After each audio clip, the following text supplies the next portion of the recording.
नमस्कार, जम्मू संवाद देख रहे हैं आप और मैं हूं ललित खजूरिया। क्या वाकई में नरेंद्र मोदी की सरकार जो है वो विरोधियों पर इसलिए कार्रवाई करती है, विपक्ष पर इसलिए कार्रवाई करती है कि विपक्ष उनकी नीतियों की मुखालफत करता है? क्या वाकई नरेंद्र मोदी के खिलाफ जो जाएगा वो जेल में होगा? क्या वाकई में नरेंद्र मोदी जो हैं वो विपक्ष के नेताओं को पसंद नहीं करते, या फिर उन नेताओं के खिलाफ कार्रवाई करने के लिए हमेशा आतुर रहते हैं जो उनके खिलाफ बोलते हैं? दरअसल ये डर, ये भय जो दिख रहा है विपक्ष में, वो ये बता रहा है कि शायद आने वाले दिनों में विपक्ष के नेताओं पर भी कोई कार्रवाई हो सकती है। दरअसल जम्मू कश्मीर के पूर्व राज्यपाल सत्यपाल मलिक ने इसी की आशंका जाहिर की है और बाकायदा लोगों से ये अपील की है, जनता से ये अपील की है कि नरेंद्र मोदी को हरा दो। जो पार्लियामेंट के अभी चुनाव होंगे 2024 में, उसमें भारतीय जनता पार्टी को शिकस्त देना बेहद ज़रूरी है, उनका हारना बेहद ज़रूरी है और लोगों को उनको हराना चाहिए। और अगर आप ये कारण पूछेंगे कि क्यों, ये बड़ा दिलचस्प कारण है। उन्होंने कहा कि अगर नरेंद्र मोदी जीत गए तो वो मुझे जेल में डाल देंगे। ये डर किस लिए? सत्यपाल मलिक ने ऐसा क्या किया है कि उन्हें ये खौफ सता रहा है कि अगर 2024 में फिर से भारतीय जनता पार्टी की सरकार बन जाएगी केंद्र में और फिर से नरेंद्र मोदी जी प्रधानमंत्री अगर बन गए तो उनकी जिंदगी जो है वो सलाखों के पीछे होगी। दरअसल उन्होंने जयपुर में बाकायदा एक फंक्शन के दौरान ये कहा, उन्होंने कहा कि जैसे ही ये चुनाव जीतेंगे और मुझे जेल में डाल दिया जाएगा क्योंकि मैंने नरेंद्र मोदी की मुखालफत की है, उनकी नीतियों की मुखालफत की है। किसी ज़माने में मैं नरेंद्र मोदी जी का बहुत ख़ास दोस्त हुआ करता था, लेकिन जब से मैंने उनकी नीतियों की मुखालफत की है तब से मैं उनका दुश्मन बन गया हूं। उनके बयान से यही ऐसा लगता है। और उन्होंने कहा कि अगर वो जीत गए, जिस तरह से मैंने पहले बताया कि अगर नरेंद्र मोदी जीत गए तो सत्यपाल मलिक को ये डर सता रहा है कि उन्हें जेल में ना डाल दिया जाए।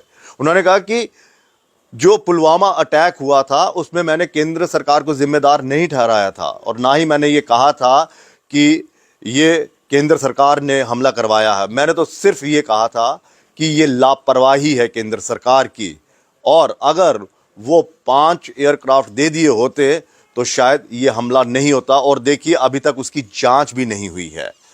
दरअसल सत्यपाल मलिक पिछले 1-2 सालों से आपने देखा होगा कि वो लगातार नरेंद्र मोदी पर हमला बोलते आए हैं, भारतीय जनता पार्टी की सरकार पर हमला बोलते आए हैं और बाकायदा उन्होंने पुलवामा अटैक को लेकर जो बयान दिए थे उस पर उन्होंने सवाल भी उठाए थे, उस अटैक पर, कि आरडीएक्स जो है वो कैसे यहाँ पर पहुँचा। 1 हफ्ते तक वो व्यक्ति उस आरडीएक्स को वहाँ पर लेकर घूमता रहा और मैंने बाकायदा उनसे ये कहा था कि ये हमला हमारी लापरवाही है। और मुझे नरेंद्र मोदी ने कहा कि सत्यपाल मलिक तुम चुप रहो, इस पर कुछ नहीं बोलोगे। तो क्या यही वजह है?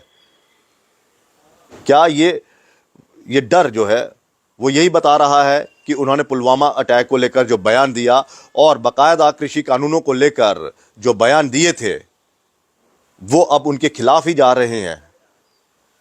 और क्या इसे इस नज़रिए से भी देखा जा सकता है कि जिस तरह से जम्मू कश्मीर की अगर हम बात करें तो बाकायदा चौधरी लाल सिंह पर जो मनी लॉन्ड्री का केस, हालांकि दर्ज तो नहीं हुआ, लेकिन उसी केस में उनसे पूछताछ हुई और ईडी ने उन्हें गिरफ्तार कर लिया और बाकायदा डोगरा स्वाभिमान संगठन के कार्यकर्ता और चौधरी लाल सिंह की पत्नी कांता अंडोत्रा, जो पूर्व विधायक भी रह चुकी हैं, उनका ये कहना है कि नरेंद्र मोदी के खिलाफ, खैर नरेंद्र मोदी का नाम तो नहीं लिया, लेकिन हाँ भारतीय जनता पार्टी के खिलाफ जो उनकी लड़ाई है उसी का ये नतीजा है कि आज वो ईडी ने उन्हें गिरफ्तार किया और उन पर इतना ज़्यादा जो है टॉर्चर किया जा रहा है। उनका बार बार ये कहना है कि भारतीय जनता पार्टी जो है वो गलत नीतियां अपना रही है।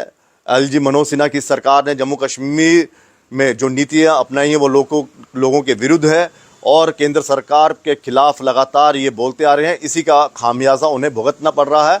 और जम्मू कश्मीर की खासकर डोगरों की बात जो है वो लाल सिंह लगातार करते आ रहे हैं। इसी कारण उस आवाज़ को ख़त्म करने के लिए कार्रवाई की जा रही है। अब इन दोनों को अगर जोड़ा जाए तो क्या वाकई राजनीति में इतना द्वेष चलता है? क्या वाकई नरेंद्र मोदी जी को और भारतीय जनता पार्टी को उनके खिलाफ बोलने वाले नेता पसंद नहीं आते हैं? और तो और दिल्ली के मुख्यमंत्री अरविंद केजरीवाल ने भी इशारों में बता दिया है, जाहिर कर दिया है कि वो भी जेल जा सकते हैं, क्योंकि उनका एक वीडियो वायरल हो रहा है और उन्होंने कहा कि मैं पब्लिक के बीच जा रहा हूं और जनता से पूछ रहा हूं कि क्या मुझे इस्तीफा दे देना चाहिए या फिर जेल से सरकार चलानी चाहिए। तो ये जो एक समीकरण बयानों का जो हम देखें एक दूसरे से जुड़ते हैं, तो क्या वाकई में इन सबको इसी का डर है? फिलहाल देखना यह है कि सत्यपाल मलिक क्या वाकई जेल में जाते हैं अगर नरेंद्र मोदी फिर से रिपीट होते हैं, फिर से भारतीय जनता पार्टी जीतती है। क्या वाकई वो सलाखों के पीछे होंगे? क्योंकि भ्रष्टाचार के खिलाफ लगातार सत्यपाल मलिक जो हैं वो बोलते आ रहे हैं। और आपको याद होगा कि उन्होंने कहा था कि जब वो राज्यपाल थे जम्मू कश्मीर के तो उन्हें ऑफर हुआ था 150 करोड़ रुपए का, 2 फाइलें साइन करनी थी। फिलहाल इजाज़त दीजिए, नमस्कार।